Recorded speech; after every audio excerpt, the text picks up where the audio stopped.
A long time ago, in a lively village surrounded by red soil and tall Iroko trees, there lived a young boy named Daniel. Daniel was strong, handsome, and very intelligent, but he had one terrible habit. He never greeted anyone, not elders, not neighbors, not even his own parents. When old women passed by and said, "Good morning, my son," Daniel would walk past like the wind. If a farmer greeted him on the road, Daniel would look at the sky. If his mother said, "Daniel, greet your uncle," he would hiss and say, "Respect is earned."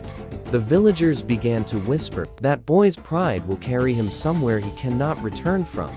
But Daniel didn't care. He believed greeting people made him look small. "I'm not anyone's servant," he would say. One afternoon, during market day, the village square was full. Drums were playing, women were bargaining, children were running. An old blind man entered the market, tapping his walking stick slowly against the ground. Talk, talk, talk. He greeted everyone gently. "Good afternoon, my children," the people answered warmly. "Good afternoon, Baba." As the blind man walked, he accidentally stepped on Daniel's new white shoes. The market froze. Daniel exploded in anger. "Are you blind?" The old man smiled softly. "Yes, my son, I am." The crowd gasped. "Apologize," someone whispered. But Daniel shoved the old man's stick away. "Next time, stay in your house instead of embarrassing yourself in public." Silence. Even the drum stopped. The blind man lifted his face toward the sky and said calmly, "A tree that refuses to bend will learn when the storm comes." That night, Daniel slept peacefully, but in the morning, he woke up unable to speak. He opened his mouth. Nothing. No sound. He tried to shout.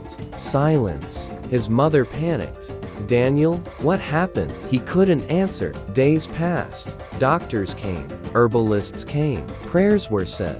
Nothing worked. Daniel was forced to communicate by writing in the sand. And for the first time in his life, he needed people. He needed help. He needed patience. And every time someone helped him, they waited for one thing: a greeting. Daniel would look down in shame. Weeks turned into months. His friends stopped visiting. The village stopped fearing him. The pride in his eyes faded. One evening, as the sun turned orange, Daniel walked alone to the edge of the village. And there sat the same blind man. Daniel froze. The old man spoke first. "Have you come to shout at me again?" Tears filled Daniel's eyes. He fell to his knees, and for the first time in his life, he bowed his head. He wrote in the sand, "I am sorry." The old man smiled. "Greeting is not about being small," he said gently. "It is about recognizing that others exist." The wind blew softly. Daniel felt warmth in his chest. "Good evening," he whispered. His voice returned, not loud, not strong, but real. From that day forward, Daniel greeted everyone, young and old, rich and poor. And the villagers said, "The boy who refused to greet anyone now greets even the wind." Years later, Daniel became the village leader, not because he was strong, not because he was intelligent, but because he learned the simplest lesson of all: respect opens doors that pride keeps closed.